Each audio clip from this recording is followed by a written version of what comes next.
Welcome, knowledge seekers, to E for Education, your digital gateway to ace competitive exams. Today, we delve into the intricate web of economics, focusing on the pulsating economy of Pakistan, a critical subject for the newly announced KPPSC's Provincial Planning Services exams. In this Perikla series, we'll discuss the crucial concepts of economics and their applications in an economy. So gear up for this enlightening journey. Remember, knowledge multiplies when shared. So like this video, subscribe to our channel and hit that bell icon. Stay updated, stay ahead. Hey guys, welcome back to E for Education. So आज हम लोग पिछले lecture की continuation में चलेंगे। जो पिछली video थी उसमें हम लोगों ने ये देखा था कि एलीट कैप्चर जो है वो एशिया और अफ्रीका में कैसे वो वहाँ पे रूल करता है, किन किन एरियाज़ में वो रूल करता है, उसको हम लोगों ने देखा था।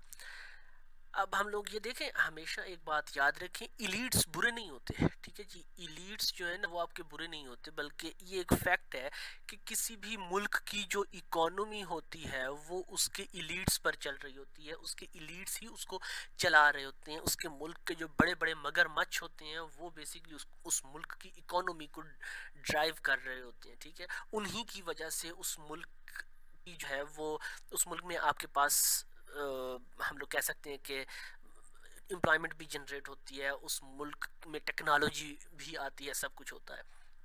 इवन कि अगर हम लोग अमेरिका को देख लें तो अमेरिका में भी बेसिकली यही इलीट्स ही हैं जो कि अब अमेरिका जो है वो दुनिया की डेमोक्रेसी का जो है वो चैम्पियन बना हुआ है अमेरिका, ठीक है जी।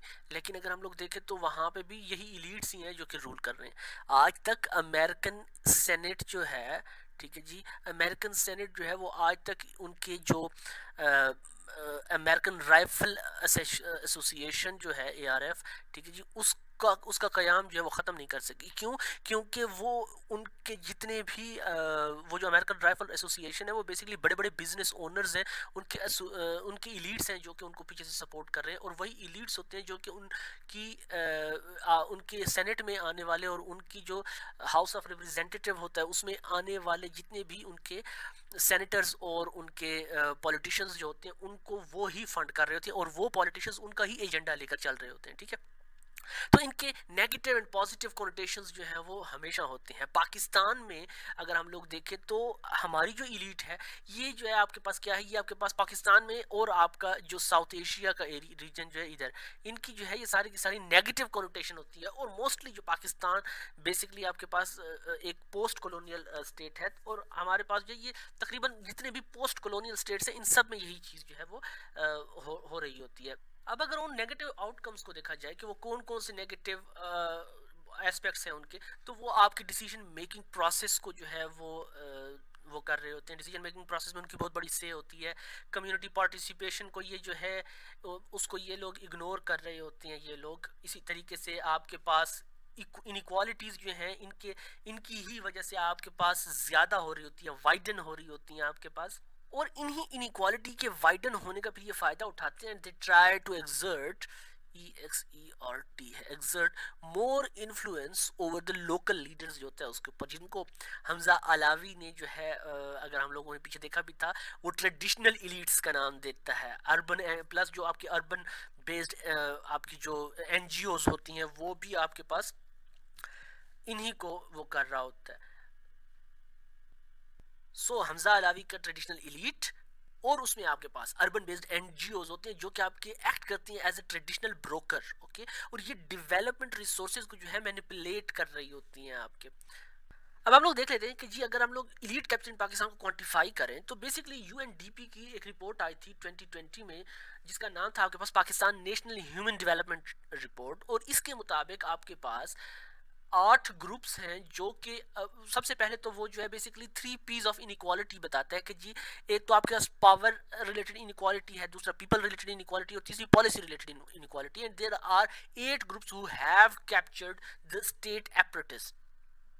और ये जो आपके पास 8 ग्रुप्स हैं उनमें आपके पास फ्यूडल क्लास है। अच्छा, 2017-18 में इनको अब billions of rupees Pakistani rupees में जो है इनको फेवर्स मिली हैं, ठीक है जी। And these favours basically incurred the loss to the state.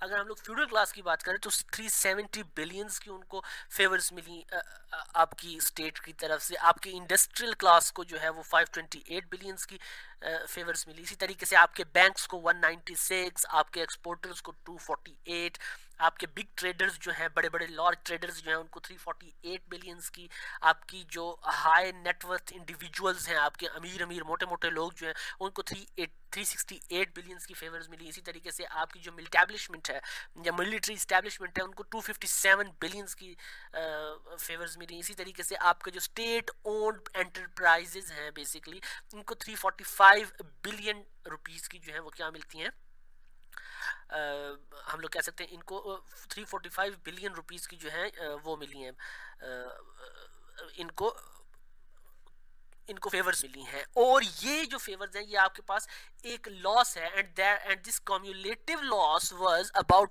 2.7 trillion rupees for 1 year। That was almost 8% of your GDP, जो कि आपको डेफिसिट में जा रहा है, ठीक है। और यही वो चीजें हैं जो जिसके ऊपर जो है आपके मिफ्ता इस्माइल साहब कहते हैं, ठीक है जी, मिफ्ता इस्माइल साहब कहते हैं, ये उस चीज का पहला पॉइंट है, ठीक है जी, कि आपकी अनप्रोडक्टिव एंड आपकी इनएफिशिएंट इलीट है आपकी, ठीक है जी। इनएफिशिएंट इलीट है, वो खा तो आपको रही है ठीक ठाक तरीके से, लेकिन इनएफिशिएंट है, कोई चीज आपको दे ही नहीं रही उस खाने के बदले। और यूएनडीपी की जो रिपोर्ट है, इसी के ही मुताबिक उन्होंने क्या किया, उन्होंने बताया है कि जो 3 किस्म की इन इलीट्स को, ये जो 8 ग्रुप्स हैं, इनको जो 3 किस्म की आपको फेवर दी जाती हैं, इनको वो आपके पास 3 किस्म की हैं, जिसमें एक आपके पास फेवरेबल प्राइसेस है, फिर दूसरी आपके पास लोअर टैक्सेशन है, बल्कि लोअर नहीं, लोवेस्ट टैक्सेशन है, और तीसरी आपके पास प्रेफरेंशियल एक्सेस है आपके पास, ठीक है। जो आपके लार्ज ट्रेडर्स होते हैं आपके, उनको 100% आपको लोअर टैक्सेशन दिया जाता है। हाई नेटवर्थ इंडिविजुअल जो है उनको भी 100% लोअर टैक्सेशन के उसमें फ़ायदा दिया जाता है। मिलिटेब्लिशमेंट को भी लोअर टैक्सेशन के उसमें 100% फ़ायदा दिया जाता है। फ्यूडल लॉर्ड्स को अगर बात कीजिए तो फेवरेबल प्राइसेस इनको दी जाती हैं, जो कि आपके बड़े बड़े फ्यूडल लॉर्ड्स को जो है 62% क्या दी जाती है, फेवरेबल प्राइसेस दी जाती हैं। इनके ऊपर लोअर टैक्सेशन होता है। ये जो आपकी एग्रो इकोनॉमी है, ठीक है जी, एग्रो इकोनॉमी है, इनको 31% तक जो है लोअर टैक्सेशन के ऊपर रखी जाती है, और प्रेफरेंशियल एक्सेस भी इनको दी जाती है अबाउट 7%। इंडस्ट्री की अगर बात की जाए 46% इनको जो है वो फेवरेबल प्राइसेस दी जाती हैं, ठीक है। 54% इनको जो है वो लोअर टैक्सेशन की मद में फ़ायदा दिया जाता है। इसी तरीके से जो आपके बैंक्स हैं उनको 23% यहाँ पे फ़ायदा दिया जाता है, 46% लोअर टैक्सेशन होती है, और 31% आपके पास क्या होता है, इनका प्रेफरेंशियल एक्सेस होता है। एक्सपोर्टर्स की बात की जाए तो 25% favourable prices, 60% lower taxation and 15% preferential access इनको दिया जाता है। इसी तरीके से जब आप मजीद आते हैं नीचे तो आपके जो स्टेट ओन्ड इंटरप्राइजेज हैं उनको, अब आपके पास यहाँ पे आप देख लो, आपके ऊपर लोअर टैक्सेशन का मुद्दा यहाँ पे खत्म हो जाता है, लेकिन फेवरेबल प्राइसेस एंड उनको प्रेफरेंशियल एक्सेस जो है ये दिया जाता है, ठीक है। ये आपके पास इनकी वो 3 फायदे हैं या 3 इनको फेवर्स हैं, जो कि यूनाइटेड नेशन की जो आपकी 2020 की रिपोर्ट आई थी, जिसको हम लोगों ने ऊपर बताया भी है, ये उसके मुताबिक इनको ये फेवर्स दी जाती हैं। और ये इसी रिपोर्ट का ये क्लेम है कि about 43.3% of the public expenditure जो है उसका बेनिफिट्स आपकी इन 8 क्लासेस को जा रहा है। और फिर इसी में से थोड़ा सा हिस्सा जो है जो आपके मुल्क का गरीब तरीन तबका है, ठीक है जी, उनको भी थोड़े बहुत बेनिफिट्स दे दी जाती है कि यार तुम भी क्या याद करोगे, 9.2% तुम भी ले जाओ, ठीक है जी। इसके ऊपर मुख्तलिफ स्टडीज़ हैं, जैसे हसन जी जैकोबाय जो है उन्होंने 2025 में जो है अपनी एक स्टडी दी थी, और वो कहते हैं कि, तो हमजा भाई ने जो रिपोर्ट दी है वो आपके पास है, decentralising corruption irrigation reforms in Pakistan, ये उसकी टाइटल है हमारे पास। और उसकी जो की फाइंडिंग है उसमें वो ये बताते हैं कि जो आपका इलीट कैप्चर, ये बेसिकली आपके इलीट्स वाटर जो है, इलीट्स जो आपके वो वाटर थेफ्ट में आपके इन्वॉल्व हैं, और उसके ज़रिए जो है वो क्या करते हैं, वेल्थ अक्यूमुलेट करते हैं। और दूसरा आप क्या कर लेते हैं कि जी प्रेशर ग्रुप्स बनाए होते हैं इन्होंने in the form of large farmer organisations, दूसरी फाइंडिंग की तरफ हम लोग आ जाते हैं, जो आपकी समीन ए मोहसिन अली जो हैं वो 2021 में एक रिपोर्ट देती हैं Pakistan health care system case studies of elite capture के ऊपर। एंड अकॉर्डिंग टू हर जो आपकी हर है या हाँ हर है जो आपकी रूलिंग पॉलिटिकल पार्टी और डोनर्स हैं आपके, ठीक है जी, they basically work as the elites are they it is basically the elitism in decision making होता है। they manipulate the distribution of resources। इसके अलावा they have the power to bargain। अगर हम लोग अगली उसको देखें तो जो मोहम्मद अशफाक अहमद हैं वो 2017 में क्या कहते हैं।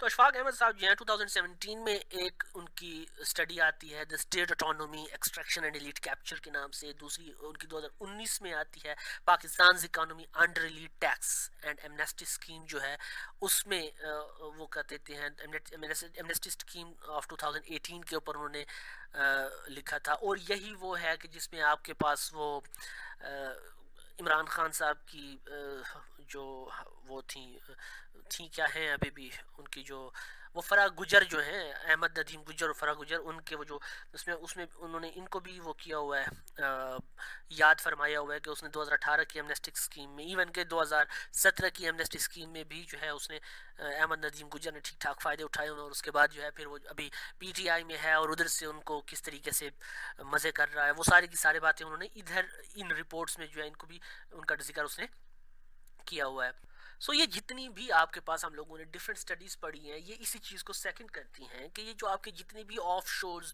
बैंक होल्डर्स हैं और आपके जो पॉलिटिकल एलीट्स हैं बेसिकली ये एलीट कैप्चर जो है आपके पास और जो आपके इनका बेसिकली ये this is sort of elite capture. इसके अलावा आपके पास जो आपके एग्जेक्टिव्स हैं जिसमें आपकी मिलिट्री आ जाती है, इंडस्ट्री आ जाती है, आपके बिजनेसेस आ जाते हैं, आपकी रिलीजियस क्लास मौलवी तबका जो है आपका वो आ गए, आपके फ्यूडल्स आ गए, आपका मीडिया, इवन के मीडिया इंडस्ट्री जो है आपकी, ठीक है जी, मीडिया इंडस्ट्री ये हो गई। इसी तरीके से आपके जो प्रोफेशनल एलीट्स हैं वो हो गए, आपकी इवन के जो हमारे हम लोग कह सकते हैं हमारी जो जुडिशरी है, हमें इंसाफ देने वाले जो लोग हैं, ठीक है जी, वो हो गए। इन सब का बेसिकली एक ही मोटिव है and that motive is to centralise in decision making and wealth accumulation. और ये सब बेसिकली एक ही फैक्टर को क्या करता है, एक ही फैक्टर को जो है वो प्रूव करता है कि that there is an elite capture in Pakistan economy, ठीक है जी।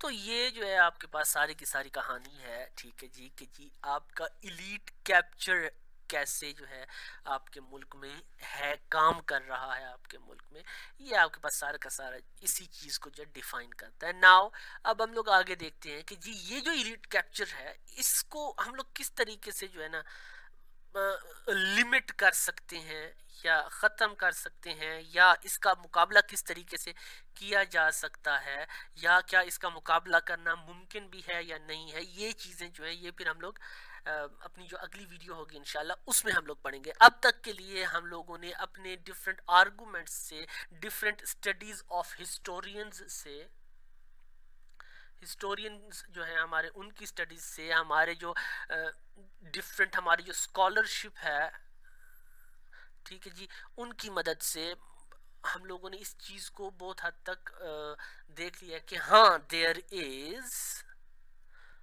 N elite capture in Pakistan economy, ठीक है। सो अगले उसमें इंशाल्लाह फर्दर इसको आगे लेकर चलेंगे। तब तक के लिए इजाज़त दीजिए जी, अल्लाह हाफिज़।